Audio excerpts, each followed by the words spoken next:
Torniamo in diretta con la nostra edizione straordinaria, sono più di 7 ore in diretta per seguire il disastro che si è abbattuto sul Veneto, Venezia in particolar modo. È appena finita la conferenza stampa, le interviste al presidente Zaia, Luigi Brugnaro e al patriarca Moraglia. Faccio vedere solo alcuni titoli dei quotidiani online che dedicano ovviamente a Venezia, parlo dei veneti, quanto sta succedendo. Acqua Alta, Venezia in ginocchio, 2 morti, Conte in città, arriverà attorno alle 17, l'abbiamo capito dal presidente Zaia. Mattarella telefona a Brugnaro e poi ancora la BBC che riporta questa notizia: Venezia Acqua Alta invada le pagine dei media internazionali, ovunque allarme per il destino della città e dei suoi tesori d'arte.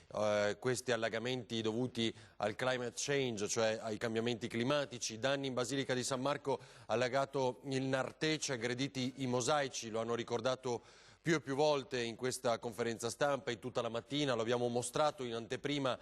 Siamo entrati nella cripta con Filippo Fois, Acqua Alta San Marco, danni e sopralluoghi perché il Mose non funziona, la storia ai miliardi di un progetto che non parte, tutto quello che abbiamo commentato insieme questa mattina. E poi vediamo il Gazzettino, ancora la foto di Brugnaro e Moraglia insieme in piazza San Marco. Venezia devastata, 2 morti, l'incendio a Capesaro, danni alla Basilica, in arrivo il Premier Conte, il nuovo picco, San Marco ancora sott'acqua, il risveglio, le rive infrante, vaporetti affondati, sono 3.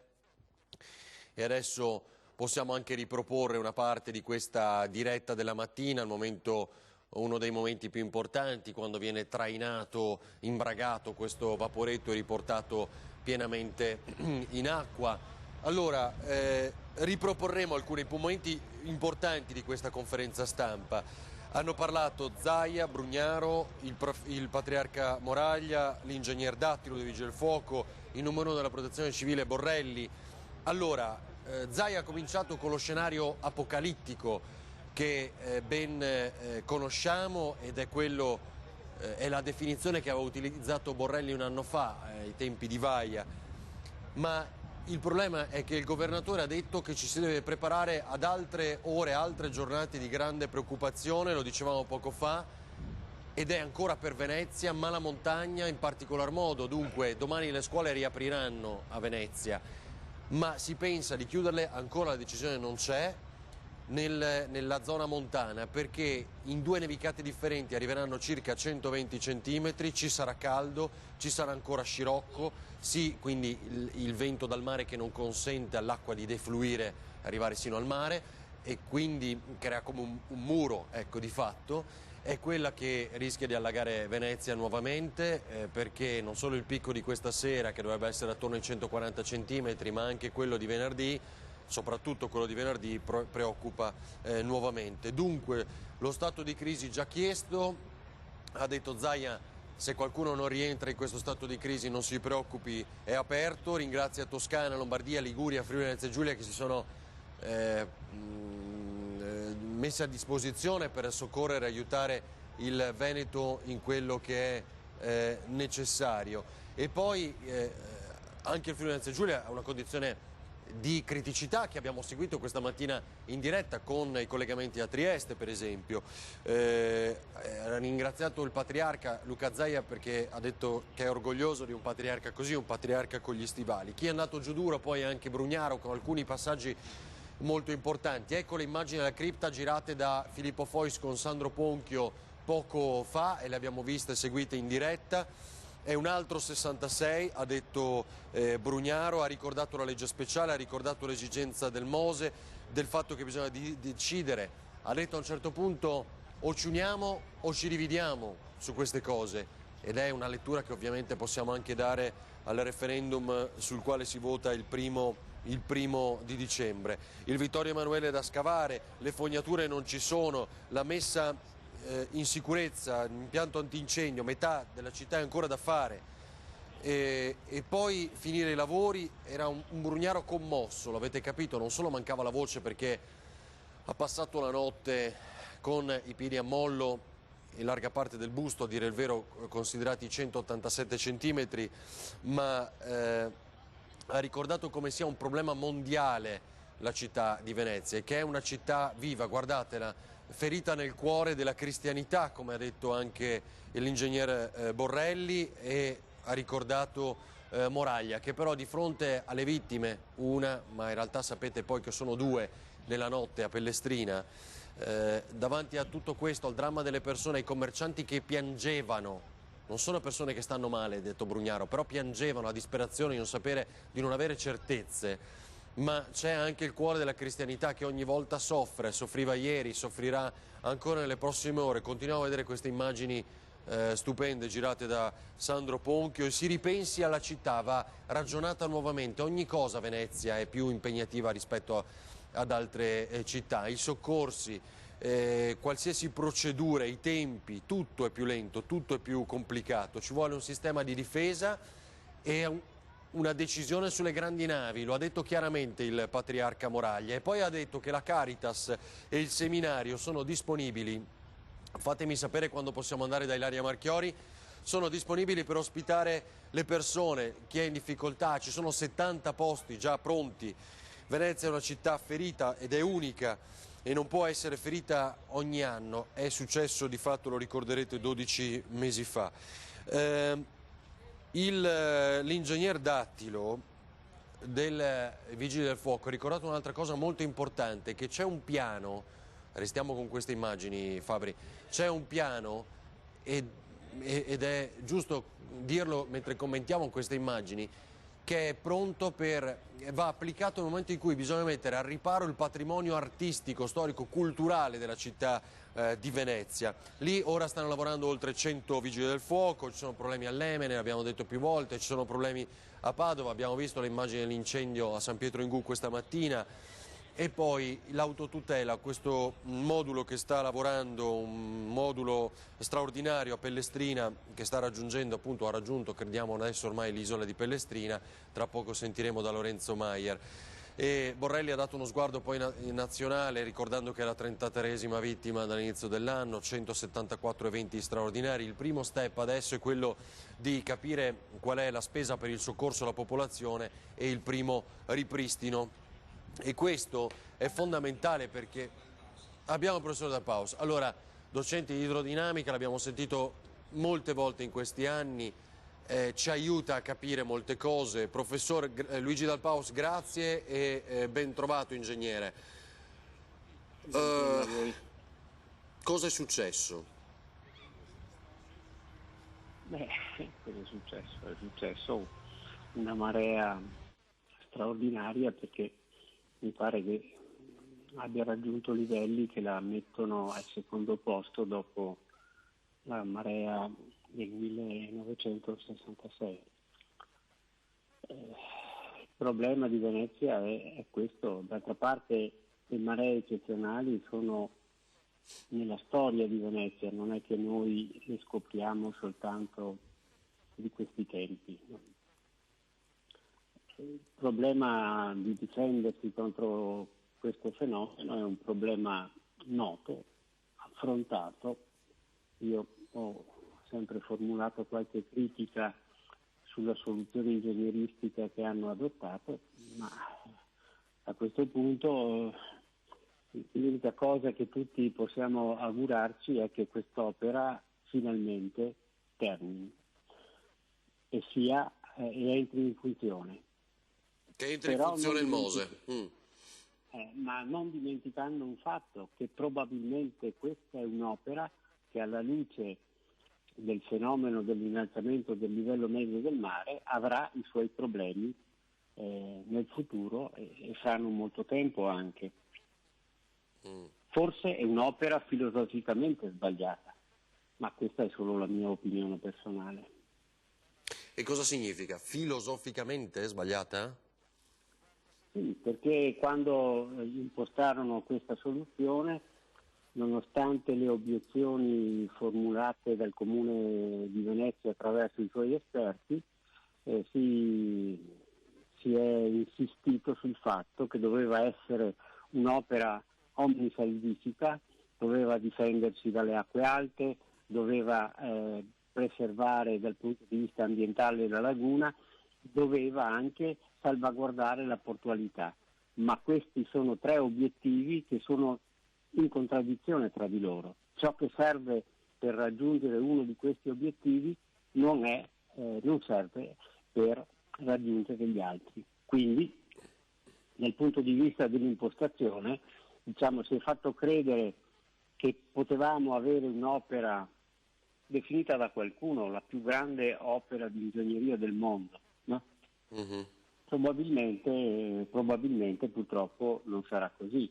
Noi o ci difendiamo dalle acque alte e pregiudichiamo dal punto di vista ambientale la laguna e la portualità, o difendiamo la portualità e allora dobbiamo accettare che Venezia e gli altri centri storici vadano sotto acqua, perché in prospettiva il numero delle volte in cui queste barriere dovranno essere movimentate diventa nell'arco di un anno mediamente anche dell'ordine di 350 volte, il che vuol dire Certo, far morire la portualità.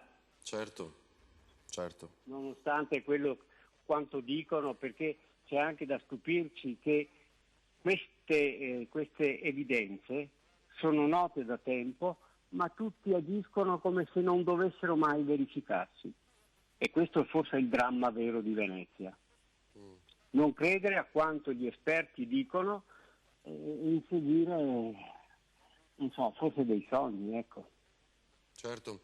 Senta professore, però allora intanto abbiamo un nuovo rischio che è per venerdì, perché io non so se lei ha avuto occasione di seguire quanto detto da Zaia, Brugnaro eccetera poco fa, ma di fatto nuove condizioni meteo molto simili per venerdì, quando tra l'altro arriverà la neve in montagna e ci sarà caldo e ci sarà questi 120 centimetri di neve in 2 giorni e il vento di scirocco, quindi condizioni molto simili al 2010, ecco, ha citato proprio il 2010 Luca Zaia, cosa dice? Sì, non so, tra le previsioni appunto sono previsioni e spesso non riescono a cogliere la realtà che poi si manifesterà. Io spero che la previsione non sia così catastrofica, perché altrimenti questa diventerebbe per Venezia una settimana tragica da ricordare. Senta, professore, qua ci sarà, non so se vuole dare una lettura politica, perché poi questa mattina con il direttore abbiamo approfondito molto, ora si mobilitano tutti, no? Cioè sta arrivando il Premier Conte, arriva il Ministro De Michele alle infrastrutture. Crede che quello di stanotte sia un punto di non ritorno o no? Ma no, io credo che l'attenzione sarà su questo problema per qualche tempo e poi, come è avvenuto del resto nel 66, pian pianino si dimenticherà e anzi dopo un po' si andrà anche oltre, perché direi che siamo nei 53 anni che sono passati dal 66, siamo andati anche oltre. E la politica ha le sue belle responsabilità, Certo. come del resto i tecnici amici della politica. Questo è un dramma per questo Paese. Ho letto oggi un'intervista del professor Prodi, io resto allibito leggendo le sue dichiarazioni. Proprio il professor Prodi, che in occasione degli incontri romani del novembre 2006 improvvisamente interruppe gli incontri previsti, che dovevano essere 3, perché? Dia spiegazione del perché non c'è stato il terzo incontro in quel famoso novembre. Era l'incontro in cui si doveva discutere proprio della soluzione che il Consorzio Venezia Nuova proponeva per chiudere le bocche di porto. Quell'incontro non c'è mai stato. Certo, Dica le responsabilità invece ci di dire sono. altre cose. E la politica, il primo ministro che viene, il ministro delle infrastrutture che viene, dicano cosa intendono fare, perché sentendo anche le dichiarazioni del ministro uno resta un po' allibito. Sono dichiarazioni con riferimento alla questione delle navi da crociera, no? Io, ascoltando la dichiarazione del ministro, che letteralmente diceva che le navi da crociera non passeranno più Piazza San Marco, sono rimasto scioccato, perché mi sono domandato quando mai le navi da crociera sono passate per Piazza San Marco. Esatto. Forse è per il bacino di San Marco, forse è davanti a San Marco. Ma sono queste le persone che dovrebbero risolvere i problemi? La stiamo proprietà vedendo di proprio linguaggio è fondamentale, perché le parole hanno un preciso significato. Professore, e anche le preposizioni. certo. Anche le preposizioni. Certo. Professore, grazie intanto per averci aiutato a capire. Allora, grazie, era Luigi Dal Paos. Intanto avete visto le immagini con Filippo Fois davanti alla Basilica di San Marco. Stiamo riproponendo, perché questo è già successo, lo ricorderete, lo spostamento del vaporetto che era in quelle condizioni precarie dopo la nottata di burrasca. Nicola, fammi sapere se abbiamo l'intervista di Luca Zaia al termine della conferenza, c'è l'Ilaria in collegamento, cosa abbiamo? Perché Jesolo. Allora, con Nicola Marcato, no? Credo, quindi il servizio di Nicola Marcato, che ha anche Forcolin, credo, quindi il vicepresidente che avevamo sentito nel corso della mattinata. Veniamo a Jesolo. Ecco, qui ci troviamo a Jesolo Pineta, a 2 passi da Cortellazzo. Qui i danni sono stati devastanti, il mare ha divelto intere cabine. Ci troviamo con il vicepresidente della regione, Forcolin. Qual è la situazione? È una situazione drammatica, una situazione critica. Ringrazio, ovviamente, si sono mossi già dalle prime ore del mattino gli operatori, i consorzi, e quindi assolutamente è una situazione delicata, ma è una situazione, siamo qua per la conta dei danni.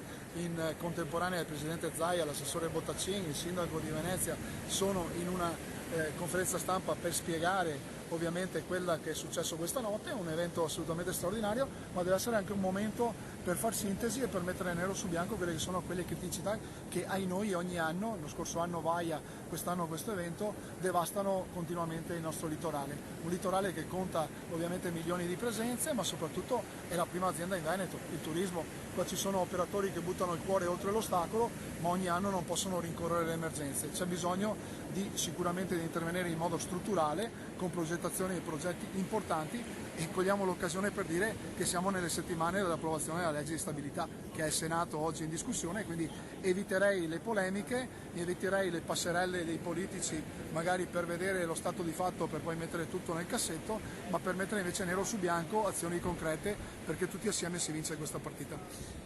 Forcolin, lì le barriere di sabbia sono state fatte, da questa parte invece no, e i danni sono stati più ingenti, oppure sono state cancellate dal maltempo? Il dramma è proprio questo, che in parte sono state devastate quelle dune, di qua c'era la duna ed è stata proprio portata via completamente, quindi addirittura non c'è più la duna e hanno devastato. Quindi anche il lavoro dei consorzi e degli operatori a volte non serve contro la forza della natura. Questo dobbiamo dire che è stata una forza devastante, però avete visto che insomma le dune non ci sono più, ma c'erano ieri.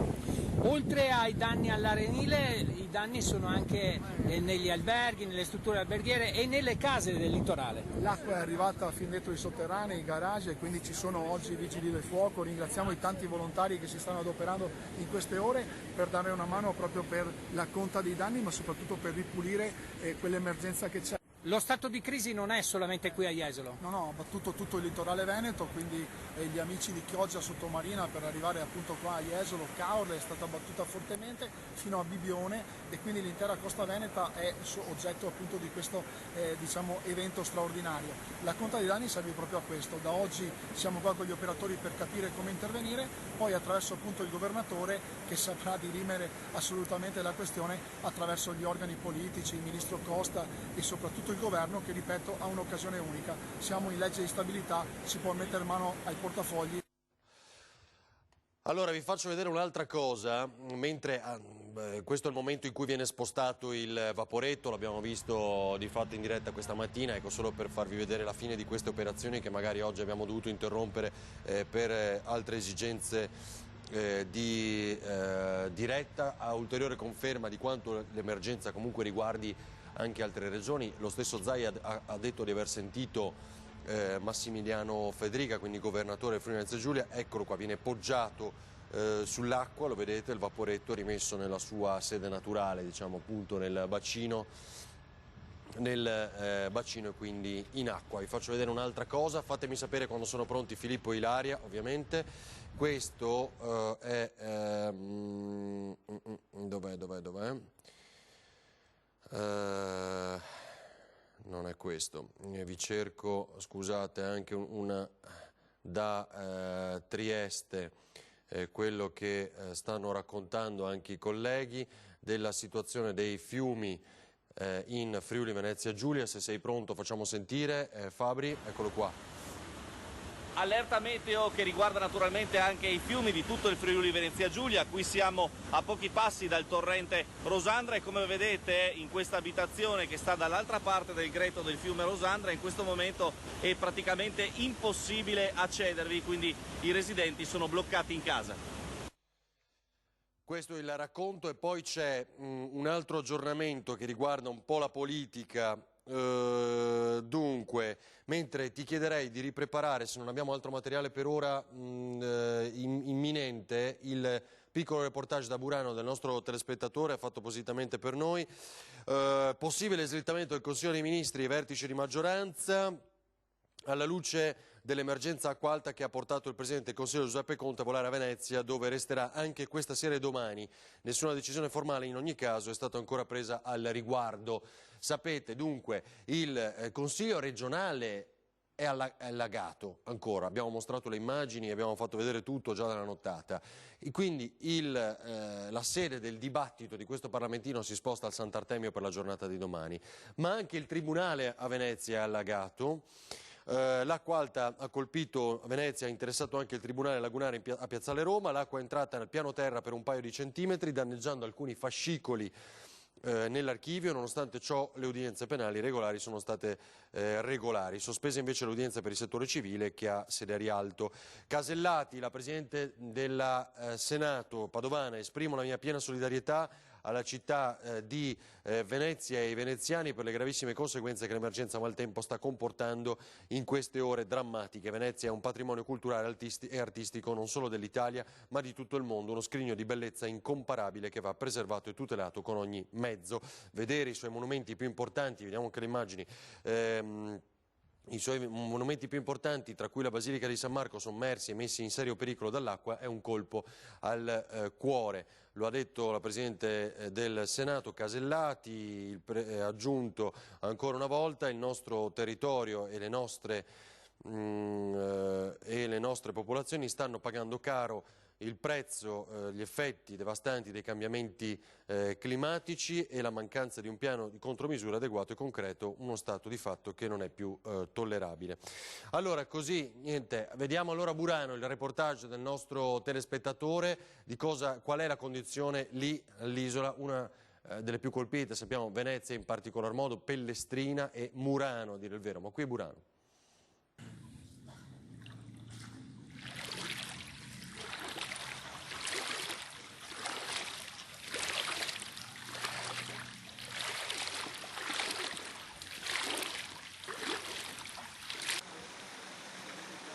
E queste, ecco, sono le situazioni in piazza, i negozi.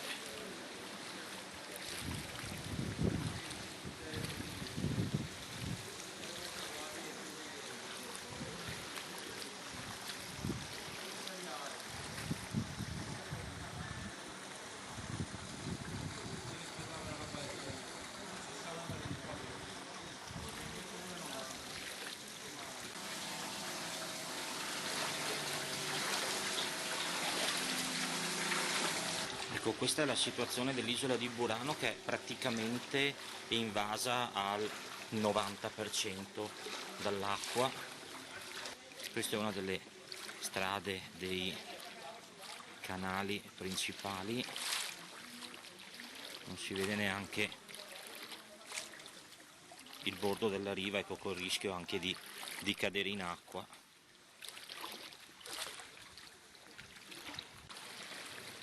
Qua ci stiamo dirigendo verso la piazza, la via principale. Vedete, l'acqua ha lambito praticamente tutto, invaso l'isola di Burano.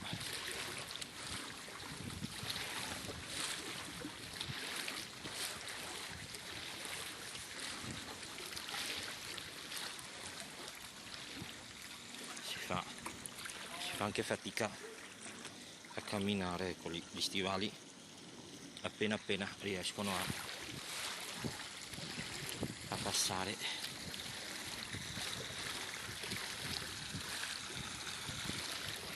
Ecco qua, rifiuti si accumulano nei canali.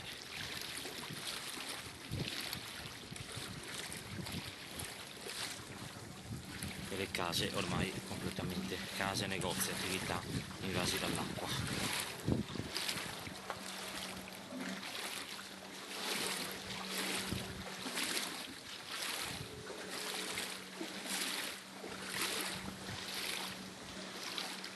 Eccoci qua, siamo lungo la via principale, la piazza Galuppi. Ecco, questo è il canale principale.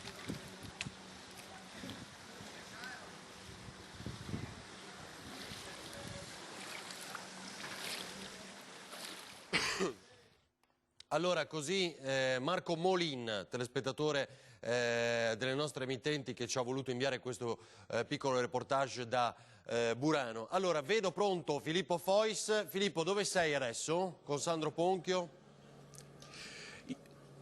Esatto, siamo in Campo Manine, siamo a pochi passi, possiamo dire, dal ponte di Rialto. L'acqua alta non c'è più oramai da qualche ora, però guardate cosa sta capitando alle mie spalle.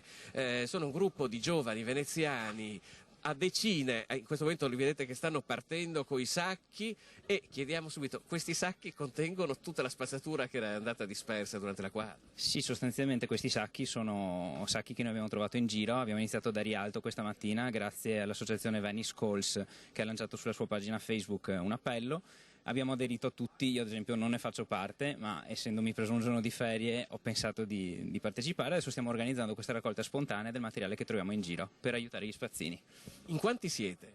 Una cinquantina più o meno ci siamo trovati a Rialto, adesso ci siamo divisi in varie squadre per coprire più zone della città. È una cosa spontanea che stiamo organizzando man mano, quindi anzi l'aiuto è molto apprezzato, chi volesse partecipare. Abbiamo visto anche gente di varie età che veniva qui ad aiutarvi. Sì, adesso quello che stiamo cercando di fare è questo: abbiamo raggruppato questi sacchi che trovavamo qui in campo, li stiamo portando verso Sant'Angelo, dove ci è stato comunicato c'è un punto di raccolta provvisoria, e dopo da lì li porteremo a San Vidal, dove arriverà una barca. Stiamo cercando di comunicare anche con le realtà cittadine partecipate per non creare intralcio ma dare un aiuto. Voi siete passati anche per i negozi poi a raccogliere tutto? Sì.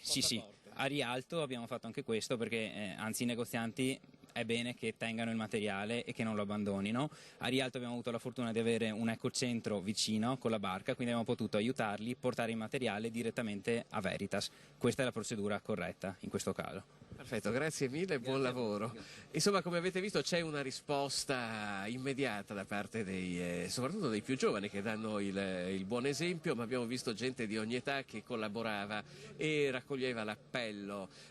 Come detto, l'acqua alta è passata, però rimangono i danni che sono davvero ingenti. Noi vediamo che parecchi negozi qua attorno, parecchi bar, parecchi ristoranti sono rimasti chiusi, e chissà quanto ci vorrà prima che riaprano. Tra l'altro continuano a passare sopra le nostre teste vari elicotteri che stanno evidentemente continuando a monitorare la situazione, però ecco, volevamo raccontarvi il bel gesto di questi giovani che si sono subito rimboccati le maniche per Venezia, per aver visto i scoladini. Ecco Filippo, quindi si sono organizzati autonomamente, no? Questo è poi l'appello che è arrivato Spontaneamente, quindi esatto, e addirittura, come sentivi Ferdinando, hanno addirittura fatto il porta a porta tra i vari negozi che ci sono a Rialto, raccogliendo e portando loro tutta la spazzatura che si era accumulata. Senti oltre Filippo, naturalmente ad aver ripulito tutta la strada. Qua siamo in un campo che era pieno di immondizie. Di immondizie.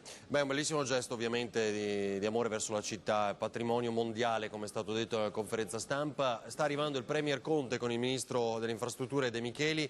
Io volevo chiederti se tu riesci ad avvicinare qualche altro commerciante, ma più che altro un ristoratore, perché abbiamo raccolto l'appello, frigoristi, elettricisti, cioè chiunque si possa recare a Venezia per dare una mano in questa condizione, se è vero ovviamente, ma soprattutto abbiamo capito che i ristoranti sono in ginocchio, non possono riaprire, le cucine devastate, è saltata l'energia elettrica chiaramente, qui vediamo ancora i 2 vaporetti sott'acqua. Riusciamo ad avvicinarci a qualcuno? Ma infatti su quello adesso proviamo, devo dirti che abbiamo delle grosse difficoltà con il segnale che vi stiamo mandando da Venezia e potremmo perderlo, per cui io, se ci date un istante, ci trasferiamo in una calle vicina che è piena di ristoranti. Perfetto. E un istante solo e da lì vediamo un po' se li troviamo, perché molti, come vi ho detto, hanno già chiuso e i locali sono vuoti, però adesso ci riprendiamo la linea proprio tra un minuto. Va bene, vi aspettiamo, anche perché in effetti è proprio così, cioè oggi le linee sono disturbate, hanno proprio difficoltà anche i nostri cellulari da questa mattina a trovare linea. Invece tra poco ci collegheremo a zona Piazzale Roma, poi si addentrerà anche Ilaria Marchioni nell'attesa dell'arrivo del Premier Conte. Stiamo cercando di scoprire quale sarà l'iter, quindi io credo che Nicola, do un input, Nicola Zanetti, lo staff di Luca Zaia di sicuro saprà quali sono le mosse del Premier per capire se appunto si recherà a Marghera, anche lui in sala operativa, oppure a Venezia, dove di certo vorrà incontrare parte della popolazione, e quindi capire un po' quali sono gli spostamenti, perché sono già quasi le 15, dovrebbe atterrare non tra molto tempo. Va bene, non solo Sara Moretto ma anche Nicola Pellicani, veneziano doc, so che ha fatto un intervento alla Camera oggi. Questa è Tiziana Piave, giusto? Zona Belluno? Allora, vediamo anche Tiziana, Fabri, perché Tiziana Bolognani, dove l'emergenza in questo momento è limitata, non è nulla di eccessivamente preoccupante, i livelli sono abbassati, ma arriverà nelle prossime ore, perché avete sentito, nevicherà, e quindi il caldo e lo scirocco dei prossimi giorni potrebbero creare nuovi problemi venerdì. Sentiamo Tiziana Bolognani. Buongiorno, vi mostriamo il Piave da Belluno da una posizione privilegiata di osservazione. Il Piave si sta gonfiando in maniera preoccupante e i lavori che sono stati fatti dopo la tempesta Vaia in questo momento sono stati letteralmente sommersi dall'acqua. Il livello non è preoccupante, ma la condizione dell'altezza del Piave, proprio a causa dei venti di scirocco che impediscono al fiume di defluire verso il mare, comincia a creare qualche preoccupazione. La situazione in provincia di Belluno è rientrata, nel senso che ci sono stati oltre una trentina di interventi dei vigili del fuoco e in questo momento la situazione più preoccupante è quella in Val Fiorentina, per la frana tra Caprile e Selva di Cadore. Si sono mossi proprio pochi minuti fa le pale gommate dei vigili del fuoco che sono in supporto degli uomini di Veneto Strade che stanno cercando di arginare il problema, ma la frana si è mossa. Da Belluno è tutto. Grazie a Tiziana Bolognani, dunque attenzione per le prossime ore. Anche Conad, diciamo, abbiamo fatto vedere la Coppa, ma anche Conad, guardate in che condizioni è, ancora nelle foto di Lorenzo Maier, Viale Santa Maria Elisabetta. Volevo trovare un'altra cosa che invece circolava nei social, una è questa, è molto curiosa questa foto, un topolino, cioè una pantegana, insomma, diciamo alla veneta, la pantegana che cerca di ripararsi, credo forse utilizzando un cono o comunque un tubo che affiora, un tubo che le consente di mettersi al riparo dall'acqua alta delle scorse ore, e questa immagine che circola sui social. E poi ancora guardate l'acqua che esce dalle prese di corrente in un'abitazione del veneziano, guardate, è impressionante questa immagine, quindi potete capire che cosa vuol dire in condizioni di questo tipo vivere in una città come quella e quali rischi si corrono. Lo diceva molto chiaramente anche l'ingegnere Dattilo, mi pare Borrelli poco fa, cioè come il rischio poi Brugnaro per la linea elettrica, e quindi prendere la scossa, come purtroppo è capitato a questo anziano a Pellestrina che ci ha rimesso la vita in condizioni di questo tipo. Vediamo cos'altro, se abbiamo dimenticato qualche altro video, ce ne sono tantissimi tra quelli inviati. Va bene, ecco, questo è il post del Premier Conte, ve lo faccio vedere. Questo pomeriggio sarò a Venezia, duramente colpita dal maltempo, voglio vedere da vicino i danni e rendermi conto della situazione con il direttore della Protezione Civile massima attenzione anche alle altre regioni. Giuseppe Conte, che ha annunciato l'arrivo e sta arrivando insieme al Ministro delle Infrastrutture Paola De Micheli. C'è un intervento di una veneziana, l'onorevole Sara Moretto di Italia Viva, alla Camera oggi, dicevo, anche Pellicani, ma sentiamo Sara Moretto, a presiedere l'Aula è proprio Pellicani, tra l'altro, vediamo. Come tutti sappiamo, questa notte la città di Venezia ha rischiato di affondare, travolta dall'acqua alta che ha raggiunto i 187 centimetri, mai così dal 1966. E purtroppo, accanto alla paura e alla preoccupazione, si aggiunge anche la morte di 2 persone a Pellestrina. Oggi è sicuramente il giorno dell'emergenza e della dichiarazione dello stato di calamità, alla quale ovviamente Italia Viva si aggiunge e si unisce. Ma domani sarà necessariamente il giorno della responsabilità e la politica non può fermarsi né alla solidarietà né tantomeno agli annunci roboanti come quelli che ho sentito anche appena adesso da parte di Salvini e di chi ha governato fino a ieri e si accorge solo ora di Venezia, dopo un anno di assoluto immobilismo. Io credo che dopo anni in cui gli scandali hanno accompagnato la realizzazione del Mose, un'opera costosissima che avrebbe dovuto salvare la città, ma che oggi, anche grazie purtroppo a una gestione commissariale che non sta riuscendo nella propria parte, quest'opera è ancora incompleta e non funzionante. Credo ecco che al di là dell'efficacia che avrà questa opera i cittadini di Venezia meritino concretezza e prospettiva. La specificità di Venezia merita e richiede azioni concrete. Con il governo Renzi era stato siglato un patto per Venezia a 457 milioni e poi era stata rifinanziata la legge speciale. Queste risorse, queste ultime, sono ancora ferme per l'inerzia del precedente Ministro alle Infrastrutture, così come sono fermi i soldi che grazie ad un mio emendamento alla legge erano stati stanziati per i comuni della Gronda, come Jesolo, anch'esso travolto dalla marea questa notte. In questi mesi Venezia, come dicevo, è stata protagonista di un grande dibattito sulle grandi navi, necessario sì, ma ovviamente ancora senza soluzione, e sulla tassa di sbarco, peraltro ancora inapplicata. Nulla di coordinato e veramente lungimirante per la città. Serve un soggetto nuovo che si occupi a 360 gradi della città, fragile, unica, patrimonio dell'UNESCO, della sua salvaguardia ambientale, della residenzialità, del turismo e della bellezza artistica e culturale che possiede. O capiamo che la città ha bisogno di una politica che guardi ai prossimi 50 anni, che si assuma le responsabilità delle proprie scelte, che metta in campo soluzioni nuove in uno spirito di collaborazione e non di divisione partitica, oppure Venezia rischierà davvero di affondare. I veneziani questa notte lo hanno già fatto, ora tocca alle istituzioni rimboccarsi davvero le maniche. Italia Viva ovviamente, insieme mi auguro a tutte le forze politiche di questo Parlamento, farà la sua parte. Così l'onorevole Sara Moretto. Allora subito a Venezia con Filippo Fois, c'è o no? Vedo che forse sì, eccolo, vai Filippo.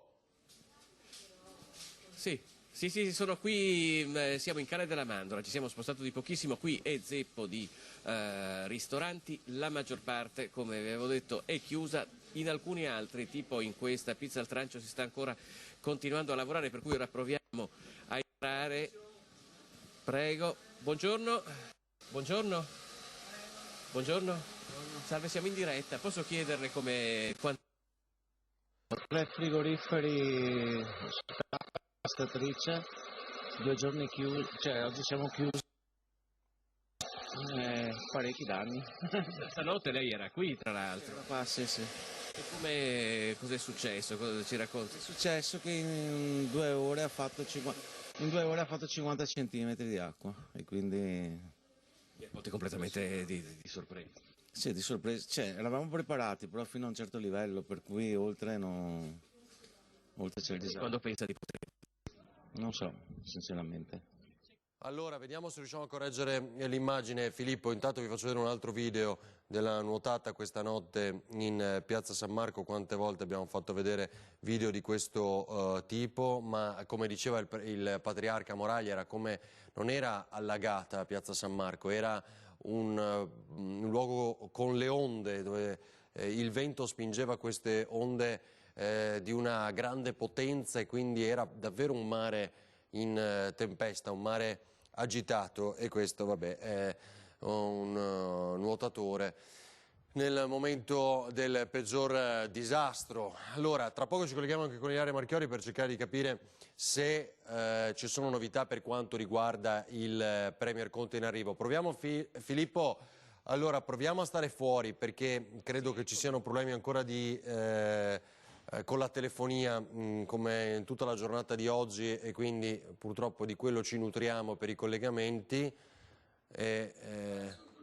Perso il collegamento di nuovo, niente, oggi va proprio così. Albergatori, sentiamo Scarpa agli albergatori dal computer, ti chiedo... Ah no, questo allora è l'audio ancora sotto, lo blocchiamo subito per quanto riguarda la nuotata e le sirene in piazza San Marco ed ecco qua, albergatori cosa dicono? Purtroppo quest'acqua alta non è un'acqua alta, è un'alluvione. È come quella del 66, qualche centimetro di meno conta poco, la forza e la violenza probabilmente è stata pari. Gli alberghi hanno danni incalcolabili, a mio modo di vedere qualche decina di milioni di euro e stiamo facendo la conta che ogni momento si aumentano questi danni. Ahimè purtroppo la cosa è destinata ad aggravarsi perché l'acqua alta continua, anche oggi c'è stato un picco di marea, tra altre cose gli alberghi molte volte avevano i quadri elettrici fuori uso e quindi non avevano neanche la possibilità di allertare le pompe e quindi ci sono stati ulteriori danni. Questa mattina è prevista, questa sera è prevista domani, è prevista dopodomani e quindi è una sorta di alluvione continua che metterà in ginocchio la città. Non sono soltanto gli alberghi colpiti, ovviamente sono i negozianti, sono i ristoratori, ma io penso a tutti quelli che avevano la casa al piano terra e che l'hanno persa e che in questo momento si ritrovano in estrema difficoltà. Ecco, io dico che di fronte a questa situazione il governo deve intervenire con lo stato di calamità, ma soprattutto anche erogando fondi per riparare quello che è stato devastato dalla furia delle acque. Allora, giusto, e questo aspettiamo soldi, intervento dal governo, vediamo che cosa verrà a dire il Premier Conte ai veneziani e ai veneti al suo arrivo, all'atterraggio, credo manchi poco. Allora, prima di Lorenzo ti chiederei, Lorenzo Maier, di attendere qualche istante ancora da Pellestrina, andiamo da Filippo Fois con Sandro Ponchio.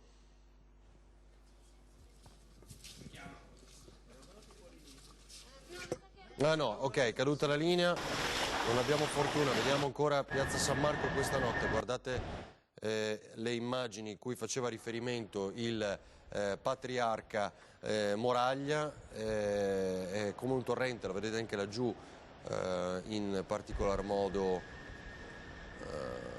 quello che è stato ripreso durante la notte con l'acqua che arriva alla cintura, quindi i 70-80 centimetri che diceva anche Brugnaro, che cambiano 20 centimetri a Venezia, cambia tutto e quindi già preservare con un intervento del Mose sul quale spinge molto il sindaco, lo avete sentito, renderebbe uno scenario completamente diverso. Non ho capito, Andrea, se c'è Lorenzo Maier al telefono o no? Ah, allora Lorenzo, che aggiornamenti hai da Pellestrina? Gli aggiornamenti sono che pochi minuti fa sono arrivate le prime delle pompe su dei camion, 4-5 camion che sono arrivati qui in isola, quindi facendo due conti ci sono voluti circa 5 ore per far arrivare questi mezzi straordinari qui. E l'acqua qui purtroppo è ancora molto molto alta. Non so se avete avuto modo di mandare in onda l'aggiornamento, il piccolo video che ci ha fatto per noi in esclusiva il presidente della municipalità Danny Carrello. Sta arrivando sul posto qui la vice sindaco di Venezia Luciana Colle per coordinare un po' tutte le operazioni. C'è un appello qui fatto ad Antenna 3 da tutta la popolazione di Pellestrina, dice non dimenticateci nei vostri notiziari perché noi qui siamo veramente tra le zone più colpite, più flagellate. È stato molto difficile anche per questi mezzi che solo adesso stanno cominciando ad operare, arrivare fino a qui perché... Lorenzo, sono i vigili del fuoco? I vigili del fuoco ancora no. Perché l'ingegner Dattilo ha detto che stavano arrivando. Ecco, volevo farmi un po' riflettere anche su questo, appunto sui tempi che sono davvero molto lunghi, e qui la gente nel frattempo non sa più o meno cosa fare, perché fuori è pericoloso andare, l'appello è quello di stare a casa, però a casa ci sono case che in media hanno un metro d'acqua dentro i soggiorni, dentro le camere, per cui è un po' veramente una situazione davvero incredibile che le memorie storiche di Pellestrina, qui alcuni anziani dicono di non avere mai visto. Soprattutto perché l'acqua al momento vi stiamo parlando sono quasi che 15, è ancora molto alta qui. Certo. Allora Lorenzo, ascoltiamo, come dicevi tu, l'aggiornamento anche dal Presidente della Municipalità e torniamo a sentirci con te più tardi appena hai aggiornamenti. Grazie. Ad esempio la situazione a Pellestrina, ad esempio, è tragica, l'acqua sta salendo ancora, c'è stato anche un decesso, la gente ha perso macchine, frigoriferi, elettrodomestici, divani, mobili, e non accenna a smettere. Serve un intervento massiccio di emergenza, pompieri, forse l'esercito, ma qualcuno che svuoti quest'isola dall'acqua, che attualmente è in una situazione come in un catino, perché le pompe idrovore purtroppo sono saltate e quindi la situazione veramente è molto ma molto critica. Allora,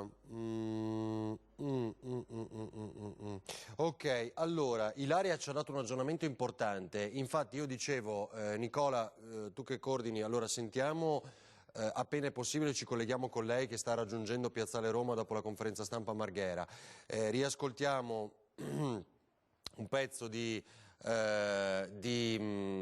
conferenza stampa, soprattutto negli interventi di Zaia, però prima di tutto Filippo Fois, vai Filippo.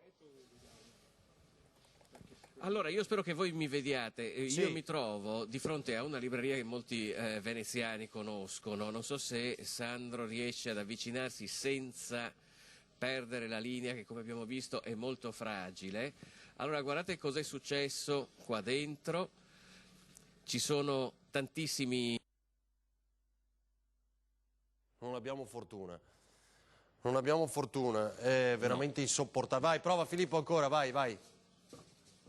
Eccoci, allora guarda, rimaniamo fermi a questo punto perché non... Porta non fuori la libreria, sì. Io volevo chiedere la libreria non la possiamo... Lei mi stava dicendo, io ho 50 anni, non posso più tirare su... Permettermi 2 o 3 volte all'anno tirare su tutta la libreria. Lei ha perso tantissimi libri, tra l'altro. Tantissimi libri, e domani e dopodomani sicuramente vedete la calle piena qui. Ho bisogno di una certezza, perché altrimenti mi dispiace, ma anche io andrò a chiudere. Quanto tempo esiste questa libreria? È dal 1935, l'ha aperta mio nonno. Lei quindi sta portando avanti la tradizione? Sto portando avanti, la porto avanti, sono molto contento, ma d'altra parte è una schiena. Certo. Ho bisogno di certezza e di riuscire a trovare una stabilità nel mio lavoro, perché ogni anno è sempre peggio. Sì, e i danni sono veramente grossi. E ogni anno si perdono centinaia e centinaia di euro. Fino a 1,60 m ce l'avrei fatta, poi no, non c'era più modo di salvare i libri. 1,60 m è un'altezza dove è possibile salvare tutta la libreria, ma oltre poi ho difficoltà, a meno che non saperlo in anticipo. Questa notte era qui, vero? Sì, io sono stato qui questa notte fino alle 2:30. Ci ha provato in tutti i modi, ma non c'era niente da fare. No, dopo una certa altezza basta, è stato impossibile. Quanti libri sono da buttare, Ho dovuto rimanere Filippo? fermo perché altrimenti andavo a fare ulteriori danni. Quanti libri più o meno sono da buttare? Tanti. L'ordine delle centinaia? Dice magari? Magari. Guardi, sarà mezzo negozio. Perché purtroppo tutta la parte bassa, dal 1,60 m in su, è andato sotto. Quindi migliaia? Direi più migliaia. Sì. Grazie, in bocca al lupo allora. Grazie. Sarebbe stato bello mostrarvi le immagini qui dentro perché sono... Se un po' riusciamo... Proviamo, dai. Guardate in che condizioni è la libreria. Entriamo un'altra volta. Guardate in che condizioni, giustamente dice migliaia di libri da buttare. Non potevano resistere a una marea così alta, fino a 187 centimetri, e adesso ha deciso di chiudere, quindi un'altra attività che lascia Venezia, uno dei pochi presidi, come ricordava anche questa mattina il direttore. Bisogna dire che è effettivamente una libreria molto conosciuta a Venezia, abbiamo visto aperta fin dagli anni 30, non ne sono rimaste tante in città e per cui quelle poche che ci sono sarebbe il caso di preservarle, di non farle andare via, però obiettivamente è molto difficile lavorare in queste condizioni, come ci diceva il titolare, sì. Perché questo è un colpo veramente forte. Un abbraccio grande, Filippo, bene, torniamo da voi tra pochissimo, okay. Perché adesso un po' di pubblicità la dobbiamo mandare, allora qualche istante, ci rivediamo tra poco.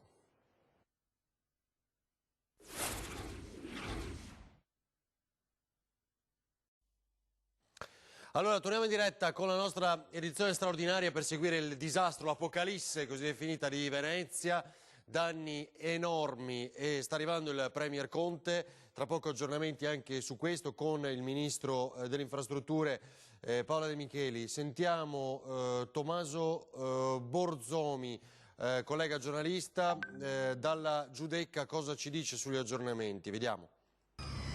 La marea ha raggiunto 187 cm, è il secondo valore record dopo il 1966, quando si erano toccati 194 cm. Ieri sera gli esercenti erano in ginocchio come le famiglie, gente si è trovata addirittura 40 cm in casa, impianti elettrici distrutti, lavatrici, lavastovigli, tutto non funzionante. Purtroppo è accaduta anche la morte di un signore di 78 anni al Lido. Qui alla Giudecca la situazione era incredibile, porte divelte, gli esercenti oggi sono chiusi, i danni partono da 30.000 euro per arrivare circa a 150.000. Si attende che il comune riesca a fare qualcosa perché la città è davvero in ginocchio. Eh sì, il comune, poi abbiamo sentito anche lo stesso Brugnano arrabbiarsi per quanti dicono è colpa del comune, no? E dire io come faccio a fermare al di là con le strazze l'acqua. Conte, situazione drammatica, eccolo qua. A Macerata il Premier si trovava lì, non mi tratterrò, sto viaggiando per via Venezia dove c'è una situazione drammatica, una situazione a maltempo che ci preoccupa e fa soffrire le comunità, lo ha detto il Presidente del Consiglio Giuseppe Conte intervenendo all'apertura dell'anno accademico dell'Università di Camerino. La situazione più critica a Pellestrina, che è quello che ha detto l'ingegner Dattilo, comandante dei Vigili del Fuoco, gli interventi in coda sono qualche centinaio, 100-150 dei quali all'interno del centro storico di Venezia. Così Fabio Dattilo, in questo momento l'intervento più critico a Pellestrina, dobbiamo iniziare a svuotare un grande bacino d'acqua e vincolata al fatto che si svuoti l'acqua vi è la restituzione della corrente elettrica soprattutto nelle abitazioni.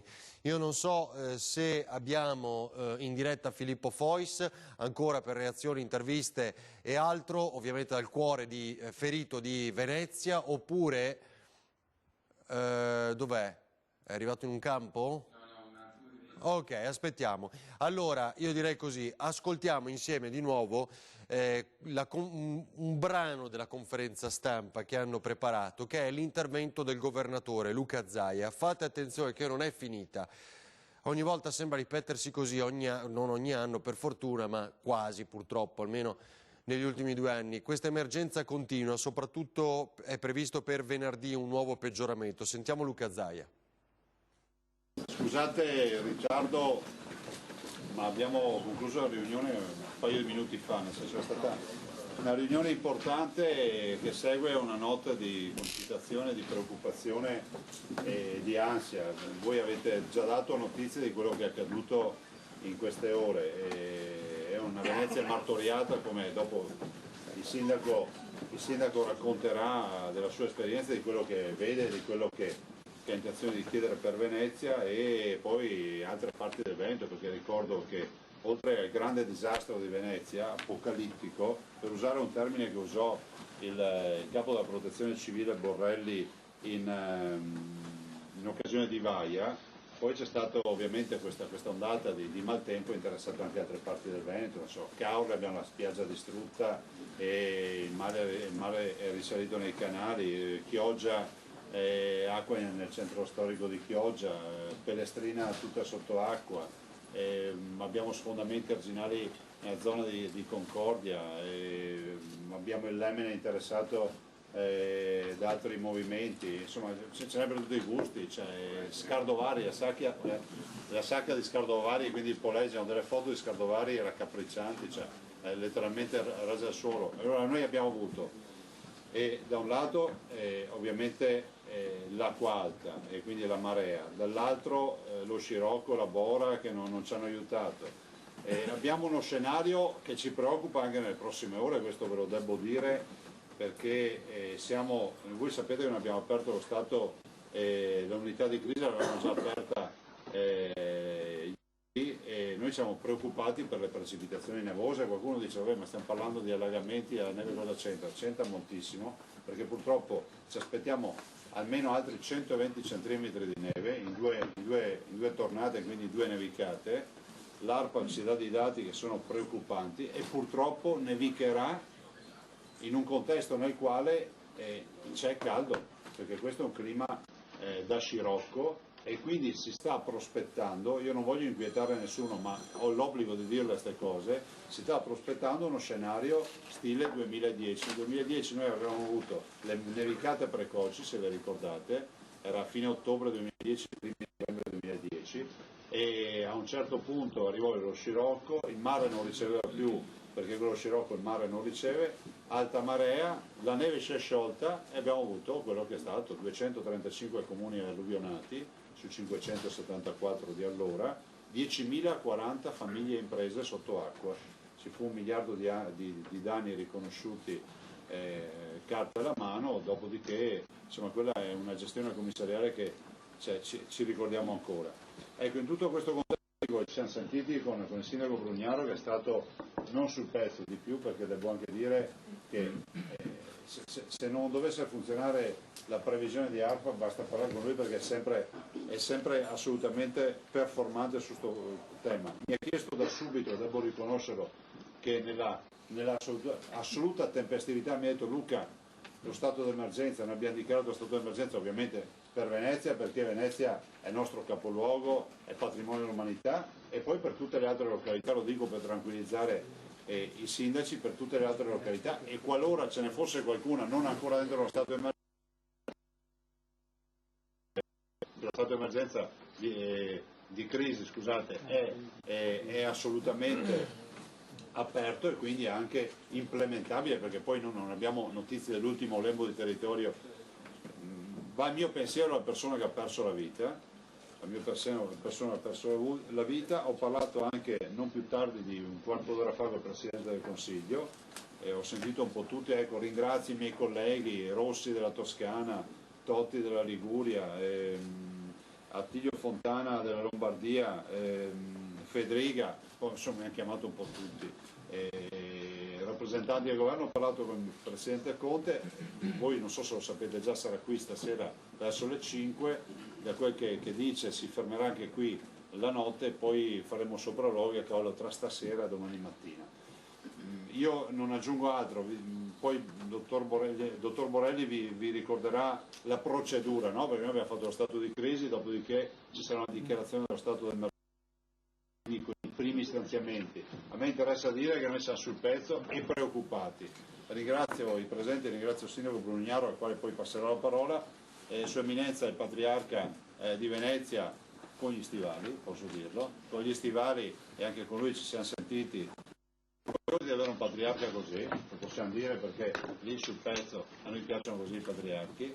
E ringrazio il dottor Borelli, ci siamo sentiti anche di notte, tardi, presto, tutte le ore, anche stamattina presto, e il prefetto Zappalorto, che abbiamo iniziato a sentirci già da ieri, ovviamente il capo dei Vigili del Fuoco Dattilo, che è parte integrante, insomma se non ci fossero bisognerebbe inventarli, lo dico sempre, saluto il questore, insomma saluto tutti quelli che sono qui. L'Enel, siamo preoccupati dell'Enel, mi raccomando, con l'Enel, perché qua manca il corrente, giusto? Da molte parti. Se comporta bene. E, insomma, un ringraziamento a tutti, ai cittadini, ecco, l'appello alla prudenza, perché questo sono chiuse le scuole A Venezia molti ragazzi, guardate, centinaia di ragazzi mi scrivono su Instagram per chiedere notizie delle scuole, al di là che possa anche suscitare simpatia e qualche sorriso, però siamo preoccupati, tant'è vero che stiamo pensando sul fronte quantomeno quello nevoso della montagna di valutare anche un provvedimento per far chiudere le scuole, ma a tutt'oggi non è definito. Allora, così Luca Zaia, tra poco riascoltiamo anche Luigi Brugnaro, il sindaco di Venezia. È quasi pronto anche il collegamento con Ilaria Marchiori che ci aggiorna sull'arrivo di Giuseppe Conte, il Premier. Pochi istanti, pubblicità e nuovi aggiornamenti.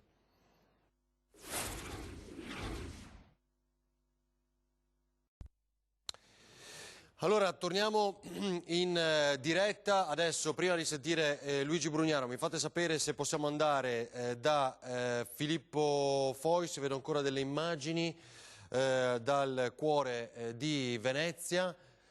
Chiama Fois. Filippo, mi senti?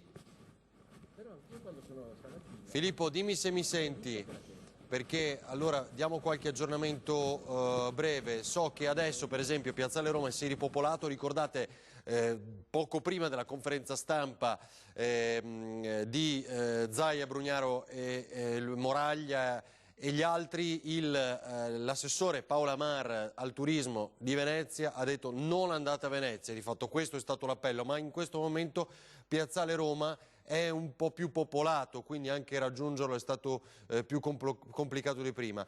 Gruppo Veritas cosa scrive via Twitter? La furia del vento e l'alta marea eccezionale hanno fatto sparire il 30% delle 1100 passerelle, quindi il 30% delle 1100 passerelle e dei 2500 cavalletti che Veritas utilizza per assicurare la viabilità in caso di acqua alta. Nei prossimi giorni i percorsi potrebbero non essere completi, quindi diciamo 300 di queste passerelle sono sparite, anche di più, e dei 2500 cavalletti li abbiamo visti, no? Anche vuoti questi cavalletti, non c'erano le passerelle nella nottata navigavano in piazza San Marco.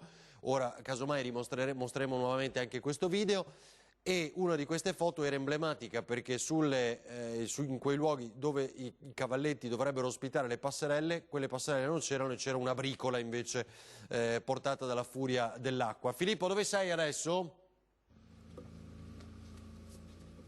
Allora noi ci troviamo sempre nei pressi dell'Accademia, stavamo cercando un po' di negozi o di ristoranti che fossero aperti, però come vi avevo detto li stiamo trovando tutti chiusi, evidentemente dopo una notte in bianco, dopo una mattinata altrettanto frenetica.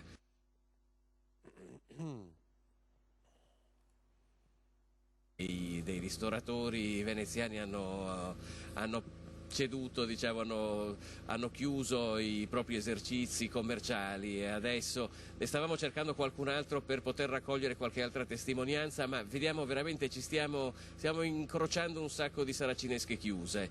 È veramente un'atmosfera surreale quella che stiamo vivendo durante questo tragitto, perché come potrete immaginarvi non è assolutamente frequente uno scenario di questo genere a Venezia, anzi a dire la verità io personalmente non l'ho mai visto in tutti questi anni, per cui adesso ci stavamo muovendo verso un posto dove forse riuscivamo a trovare ancora qualcuno che fosse in grado di rimanere aperto, se non altro perché deve terminare qualche piccolo lavoro di manutenzione. Quindi di fatto tutto chiuso e vediamo se sono riuscito a trovare nuovamente il video, eccolo qua, Fabri, dal computer. Che navigano in piazza San Marco da sole. Lo faccio rivedere, le passerelle pazzesco, le passerelle che navigano in piazza San Marco da sole e se ne vanno per la loro strada. Incredibile, mi è entrata anche un po' di acqua negli stivali, quelli altissimi. Pazzesco, mai visto una cosa simile. Così alta mai. Poi vediamo cosa mi arriva come aggiornamento.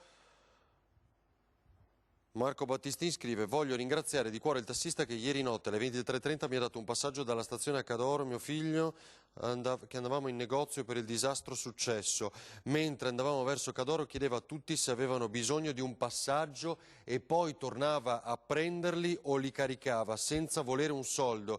Grazie, veramente questa è solidarietà tra cittadini e spero un giorno di potermi sdebitare, visto che non so il suo nome, spero possa qualcuno condividere il post e così conoscere questo bravo ragazzo. Allora è una testimonianza bella, fortissima, di un imprenditore di Venezia che doveva raggiungere il suo negozio, non aveva altro modo nel momento del problema maggiore. Questo tassista lo ha portato gratuitamente e per di più cercava di trarre in salvo altre persone. Sapete quanto costa un taxi a Venezia e faceva tutto questo gratuitamente. È bello raccontare ovviamente anche questa storia nel momento in cui il sindaco Brugnaro dice la città è viva, la città c'è. E lo abbiamo dimostrato con tutte le persone che hanno lavorato anche in queste ore. Allora, sentiamo Brugnaro appunto di nuovo dalla conferenza stampa, però prima anticipiamo la pubblicità, ci scuserete, così poi siamo liberi per un po'. Un minuto ancora di pubblicità e poi riascoltiamo, ma davvero tra pochi secondi, di nuovo lo sfogo del sindaco Brugnaro. A tra poco.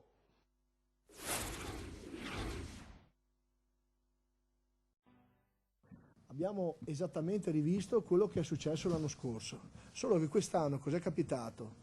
Allora, la marea quest'anno è stata 187 centimetri contro i 194 della tragedia del 66. Lo dico per chi era bambino come me, io sono nato nel 61, dopo quella tragedia del 66 è stata varata dallo Stato italiano, dal Parlamento italiano, la legge speciale per Venezia. È stata fatta perché a quei tempi, e credo ancora oggi, visto i contatti che ho avuto, si capisce che Venezia è un biglietto da visita di tutto il paese. Qui non si tratta di voler ragionare in maniera, come posso dire, localistica, ma dobbiamo riconoscere che il centro storico di Venezia, la laguna e le isole sono uno dei biglietti straordinari che il paese ha. È per questo che siamo così attenti, perché la stampa e la comunicazione mondiale ci guarderanno e guarderanno se siamo in grado di risolvere questi problemi. Qualche ora fa mi ha chiamato il Presidente della Repubblica. Io lo voglio ringraziare per l'ennesima volta, l'ho già fatto, lo faccio ancora con convinzione. Una persona per bene che rappresenta il Paese, ha chiari gli interessi proprio internazionali dell'Italia. Qui non stiamo più parlando di un problema locale, stiamo parlando di un problema mondiale. O noi sappiamo difendere le nostre eccellenze, oppure vuol dire che non meritiamo di essere eredi di questa grande civiltà, 2000 anni di civiltà. E allora qui siamo tutti insieme. Noi dobbiamo decidere di fronte a una grande tragedia come è questa, e lo capirete man mano che verranno fuori i conti dei danni che sono successi e dei disastri, di quello che non si vede ma che si vedrà. Ci si renderà conto che abbiamo due scelte: o ci dividiamo o ci uniamo. C'era la gente che piangeva oggi perché hanno perso tutto. Non stiamo parlando di povera gente, non è questo il punto. Il punto è che non c'è più certezza. Non sai più come puoi fare a vivere, e se non vogliamo lo spopolamento della città dobbiamo dare certezza. Non possiamo sicuri che questa cosa, se non cambiamo qualcosa, ricomincia ancora. Qui il tema è fondamentale, è la vita stessa della città. Non si tratta di quantificare i danni soltanto, ma il futuro della città, perché lo spopolamento nasce anche da questo. Se un ragazzo vede che stiamo dando soluzioni, pensa di venire a vivere in un centro storico, non comincia a pensare di andare via, perché non riesce più a vivere in questo modo. Io penso che abbiamo un'occasione storica per finalmente risolvere i problemi. Li affronteremo con la protezione civile per quello che compete giustamente l'emergenza, ma poi dobbiamo pensare a intervenire sul sistema delle difese a mare. È inevitabile questa cosa. Allora, dobbiamo primo partecipare in qualche modo, in qualsiasi modo, non chiedo nulla di particolare, ma che la città e comunque il sindaco e l'amministrazione siano presenti per capire a che punto sono queste cose. Non ve lo so dire, non lo so. Però abbiamo speso un sacco di miliardi e non possiamo giocarci la brutta figura. Dobbiamo efficientare la città. C'è da fare mezzo impianto antincendio che manca, cifre enormi, ma lo diciamo, ma qua tutti lo dicono. Adesso bisogna farle, dobbiamo fare le fognature che non ci sono. Parliamo di dover sostenere l'ambiente. Stiamo parlando della città sicuramente più bella del mondo. Può dire quello che vuole Renzi su Firenze, ma Venezia è 100 volte più bella, ed è 100 volte più delicata, ed è 100 volte più meravigliosa, più misteriosa, più affascinante. Per cui dobbiamo prima di tutto crederci noi, non possiamo farci dare lezioni dagli americani, dai francesi, dai tedeschi che ci vengono a dare i consigli. Dobbiamo dimostrare che stavolta ce la facciamo. Pensate oggi, alcuni taxi si sono messi a disposizione gratuita senza che nessuno gliene avesse chiesto per portare le persone a gratis da un pontile a un altro. La solidarietà nei momenti di difficoltà viene fuori e l'Italia dà il meglio di sé. Allora così i passaggi più importanti dell'intervento di Luigi Brugnaro, sindaco di Venezia. Vedo Filippo Fois in compagnia di qualcuno. Vai Filippo, subito a te. Eccoci, perché abbiamo trovato, come detto, tanti ristoratori hanno chiuso oramai e tanti bar, invece chi sta continuando a lavorare sono proprio le librerie. Qua ci troviamo di fronte a una libreria famosissima di Venezia, tra l'altro il gestore che è qui con me è anche una figura nota della politica veneziana, perché Giovanni Pellizzato è il vicepresidente del Consiglio Comunale di Venezia, e anche qua vediamo un sacco di sacchi pieni di libri. Vedete solo una parte perché ce ne sono almeno 2 volte tanti dentro, è stata dura. Avete contati anche più o meno quanti possono? Saranno una quarantina complessivamente. I sacchi, per cui quanti sacchi. Libri? Io ho calcolato un paio di migliaia di libri. Un paio di migliaia, è il danno più grosso che avete mai avuto? Ma senza nessun dubbio, io credo solo nel 66, quando c'erano mio papà e mio zio, che sia stato un danno paragonabile. Qui purtroppo è andata completamente fuori di ogni previsione. Devo dire una cosa, che appunto quello che io ho percepito ieri nel momento in cui guardavo, non ero qui perché a un certo punto ho salvato il salvabile, mi sono ritirato a casa, intanto che vedevo crescere continuamente questi indici della marea, e quando ho capito cosa era successo io ho fatto un pensiero, questa volta non da commerciante ma da politico. Credo che dal 66 sono passati 53 anni, non siamo riusciti a salvarla.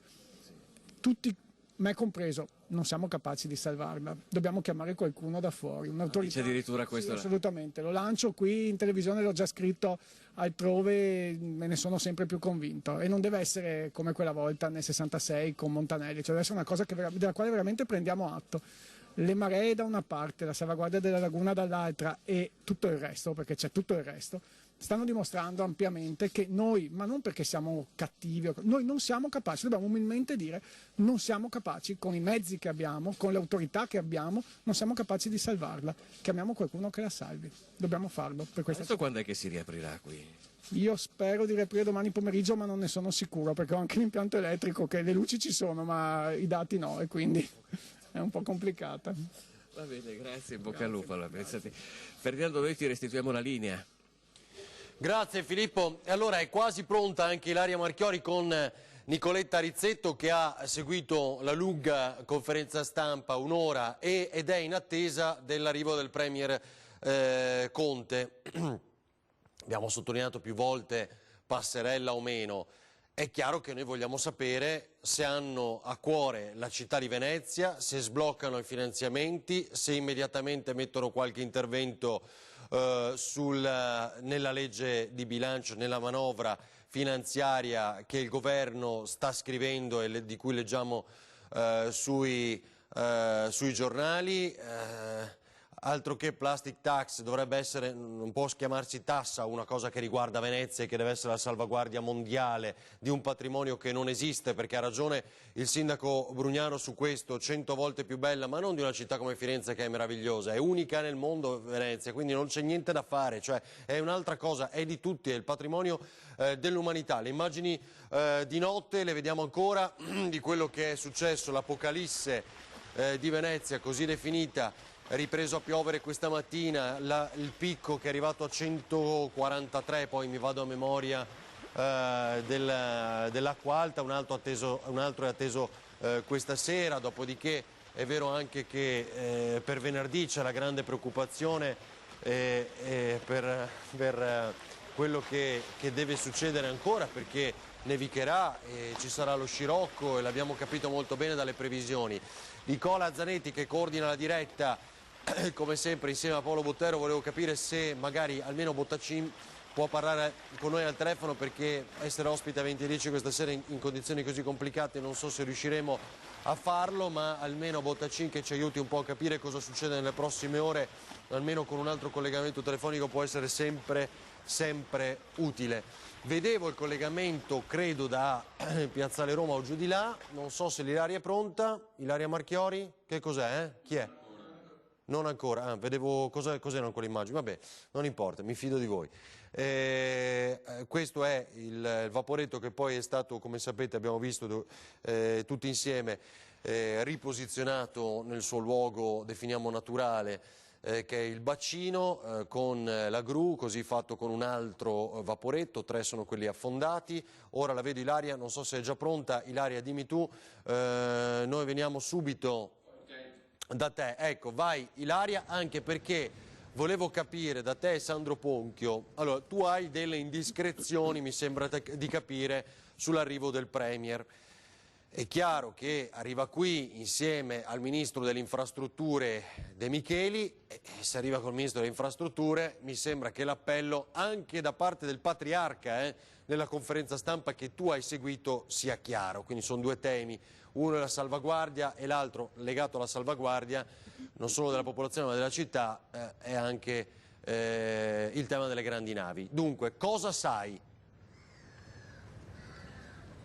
Allora, innanzitutto Ferdinando, sì, come è stato detto durante la conferenza nella sede della Protezione Civile, arriverà il Premier Conte insieme al Ministro.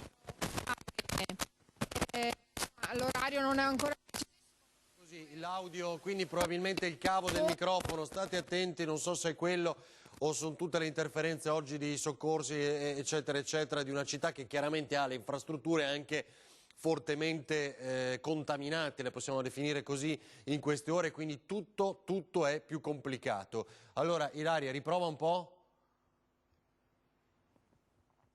Mi sentite Ferdinando? Sì, vai. Mi sentite?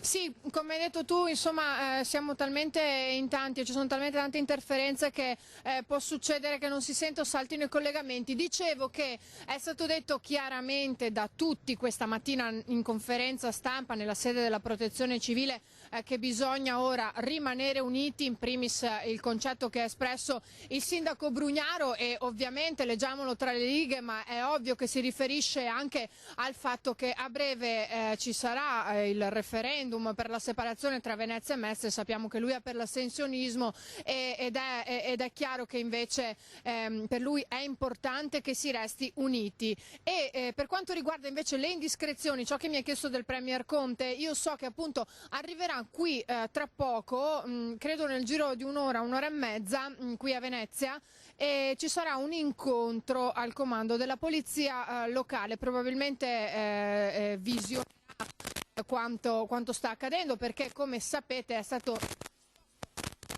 ieri la cabina di regia proprio nella sede della polizia locale del Comune di Venezia, la voce, quindi cabina di regia, ancora problemi col microfono, cabina di regia alla sede della polizia locale, hai detto? Sì, mi senti? Prova? No. Sentite? Niente, oggi è così. D'altronde, se con Vaia l'anno scorso non riuscivamo minimamente ad avere le connessioni perché non funzionavano i telefoni, quest'anno è più o meno così anche con le altre interferenze, e vediamo un po' se riusciamo. Allora, dovrebbe arrivare, quindi abbiamo capito, in un'ora e mezza forse il Premier Conte, quindi lo aspettiamo, anche perché è proprio lì per questo motivo Ilaria Marchiori, cercare di intercettare l'arrivo del Premier. Prova di nuovo Ilaria, se sei ancora in collegamento. Mi sentite adesso? Vai. Sì, ci siamo. Mi sentite? Sì, non ti muovere, ferma lì. Eccomi qui. Sì. Sì, dicevo, come abbiamo detto anche ieri, è stata istituita la cabina di regia proprio nella sede del comando della polizia locale qui a Venezia per monitorare tutti i punti della città. Noi l'abbiamo visitata anche più volte, le telecamere sono tantissime e stanno a monitorare non solo i punti focali ma anche le parti, insomma, che solitamente non venivano monitorate. È stato un grande lavoro che è stato fatto precedentemente e che adesso comunque sta dando i suoi frutti. Quello che ti volevo aggiungere, tra l'altro, Ferdinando, è che innanzitutto, mentre stamattina quando ci siamo visti abbiamo parlato di Piazzale Roma deserto, non c'era nessuno, ora invece si sta, possiamo dire, ripopolando, si vede anche passare qualche vaporetto in più, anche se sono davvero pochissimi. Vediamo moltissime persone che stanno lavorando sulle imbarcazioni, come ad esempio abbiamo una persona che sta dal lato del canale, Ilaria, così anche vediamo un po' di Venezia, diciamo l'acqua di Venezia, e intanto aggiungo un dato: queste sono le ultime immagini di Pellestrina poco fa e poi torniamo a collegarci con Ilaria. Un altro video di Lorenzo Maier, guardate, queste sono le condizioni ancora, quindi, tuttora. Ecco la situazione, l'acqua sta calando ma non va giù, per fortuna sono arrivati i pompieri, i vigili del fuoco, insieme con la protezione civile, stanno cercando con le idrovore a defluire l'acqua, ma essendoci parecchia acqua nel nostro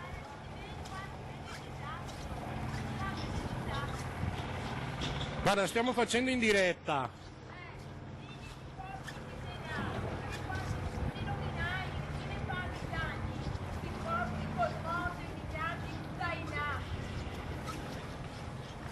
Ecco la situazione, senza corrente a casa per pulire, distanti da tutti perché non si può telefonare, si può chiedere aiuto, la gente si sposta anche con le barche. Ecco la situazione all'interno delle case, tutto rovinato.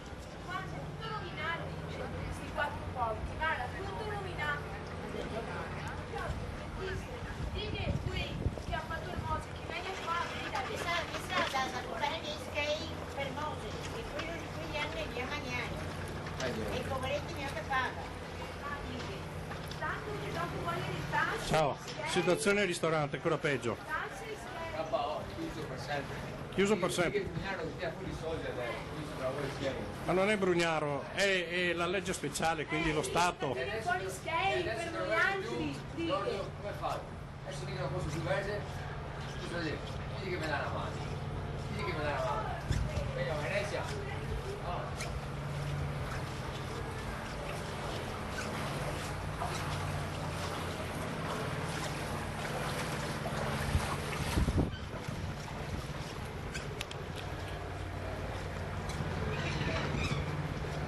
Ecco, arriva fino in fondo, rimane sempre all'altezza dei stivali.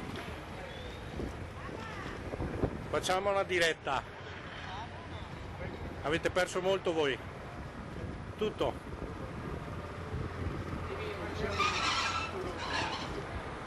Distributore automatico delle sigarette, quindi perso tutto.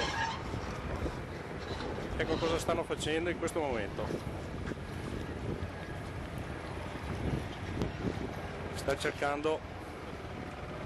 Stanno cercando di pulire i cavidotti, ma mi sa tutto tappato, tutto perché le pompe sono piccole e alcune parti, soprattutto questa parte qua, manca da finire i lavori.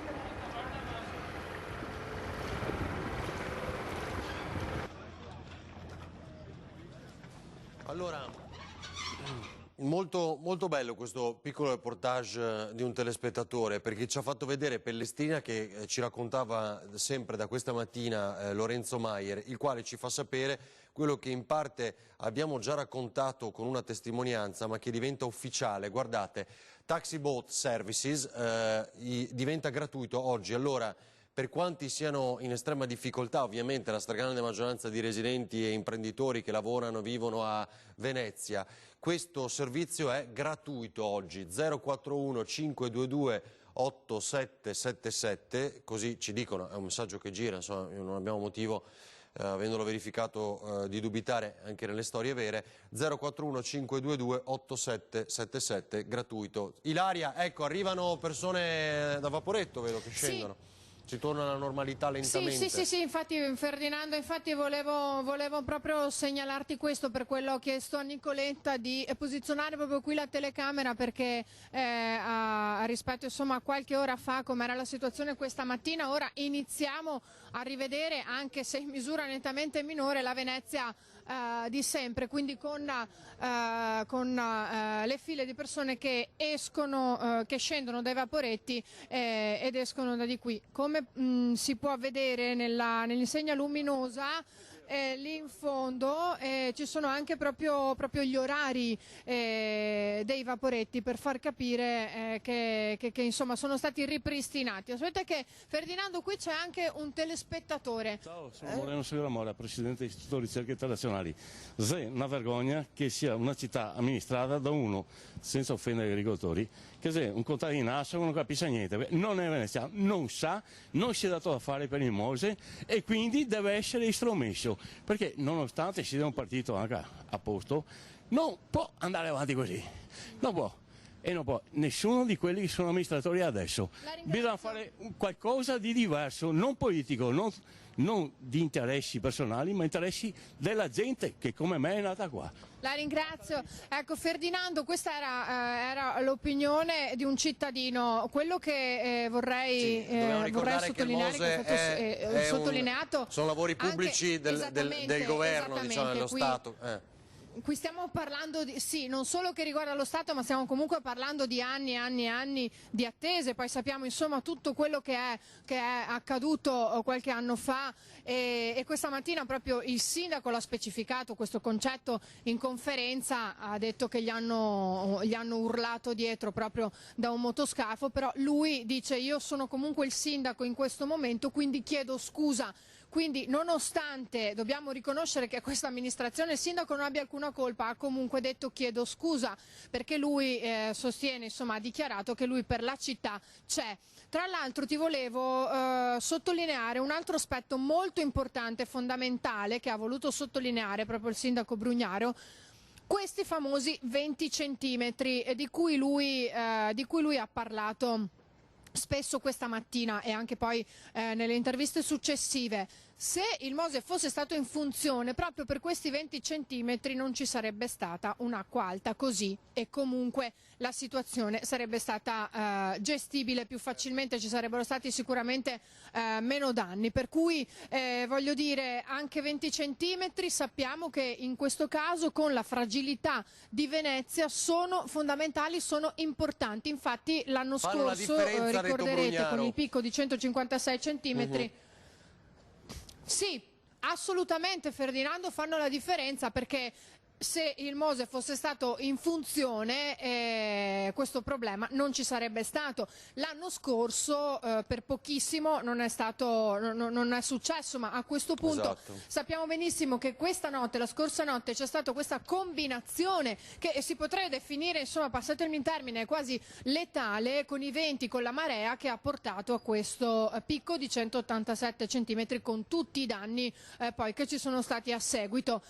Per quanto riguarda invece i trasporti, prima hai parlato del taxi, anche questo è molto importante, perché spessissimo si dice, no, si parla anche qui in città della guerra tra i tassisti, con i gondolieri, insomma lo sappiamo perché l'abbiamo documentato tante volte, molto spesso nei nostri telegiornali.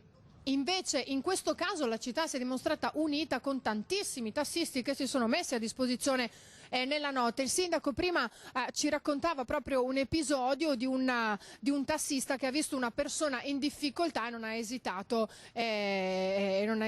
a prenderla e a riaccompagnarla dove doveva essere accompagnata. Certo. Questo in piena notte, naturalmente. Quindi stiamo parlando veramente di una grande solidarietà da parte di tutta la cittadinanza e da tutti gli organi che sono coinvolti da questa tragedia che ha colpito la città. Lì, a parte le difficoltà della signora povera dietro di te, le passerelle ci sono. Vediamo? Sì, infatti, le hanno, eccole qui, facciamo vedere le passerelle, Nicoletta. Le hanno risistemate da poco perché il con l'acqua alta questa mattina perso. si erano... Sì. Ti stavo dicendo, Ferdinando, che sono appena state riposizionate proprio dai dipendenti di Veritas in questo modo, perché ovviamente sappiamo che c'è un'altra previsione di marea, quindi è bene che ci siano le passerelle. Ti volevo anche dire un'altra cosa: oltre alle passerelle, qui ci troviamo anche accanto alla Coop. Immagino che nel corso della nostra lunga diretta, che è iniziata questa mattina molto presto alle 7, sia girata anche la fotografia di quanto si vedeva alla COP con tutti i prodotti per terra. Bene, ora sono già stati spostati, sono stati ovviamente alzati dal pavimento, però la situazione che si vede all'interno, naturalmente ora il supermercato è chiuso perché se si riesce a guardare all'interno non lo so, perché il riflesso potrebbe non esserci d'aiuto, però all'interno è tutto da risistemare. E così per tantissimi altri negozi. Stiamo parlando comunque di una delle zone di Venezia che è stata, diciamo, meno intaccata dall'acqua alta, dalla marea, per cui come insomma abbiamo visto, se qui è successo questo, sappiamo bene che cosa è successo nelle zone più colpite dall'acqua alta di questa notte. Tra l'altro stiamo aspettando, perché dovrebbe arrivare a momenti anche l'assessore comunale alla protezione civile Giorgio Deste, che ci darà un po' di numeri per quanto riguarda sia le forze della protezione civile in campo sia gli uomini della polizia locale. Sappiamo anche che proprio grazie a uno degli uomini della polizia locale, uno dei giovani vigili appena assunti, ha voluto ricordare proprio il sindaco questa mattina, si è accorto, perché ha sentito del fumo, di quanto stava accadendo a Capesaro. Sappiamo c'è stato un incendio, per cui insomma grazie anche a questo fiuto in tutti i sensi è stato possibile intervenire tempestivamente per cercare di arginare quell'incendio. Allora, Ilaria, io volevo capire un po' diciamo, i contorni di quello che tu ci hai anticipato. Intanto aspettiamo Giorgio Deste con molto piacere, anche perché ci aiuterà a capire i numeri di Venezia o dopo aver sentito il sindaco, eccetera. Ma solo un istante, il Premier Conte potrebbe essere già atterrato? Cioè tu hai indiscrezioni di questo tipo e per quello siamo in zona? Allora, permettimi, ecco, scusa Ferdinando, cercavo di guardare l'orario per poter rispondere più precisamente alla tua domanda. Se non è già atterrato, credo stia atterrando a momenti. Dunque i tempi tecnici, il momento di poter arrivare qui in laguna e dovrebbe esserci. Probabilmente non è ancora sicuro che effettuerà un sopralluogo, anche viste le condizioni di luce che insomma tra un po' inizieranno a scarseggiare. Però se non è oggi sarà domani. Questo ovviamente credo lo decideranno in corso d'opera, anche dopo l'incontro nella sede della polizia locale, dove ci sarà anche il comandante della polizia locale Marco Agostini. Ah, ok. Quanto distante sei da lì? Siamo poco distanti, Ferdinando, una decina di minuti. Allora, secondo me avviciniamoci. Forse anche meno se sgambettiamo. Esatto, anche meno, sono sicuro che ci metterai pochissimo. Allora, eccolo qui, guarda Ferdinando, sta arrivando anche l'assessore Deste, allora lo fermiamo sentiamolo subito. Allora, Ilaria, quanto abbiamo di pubblicità?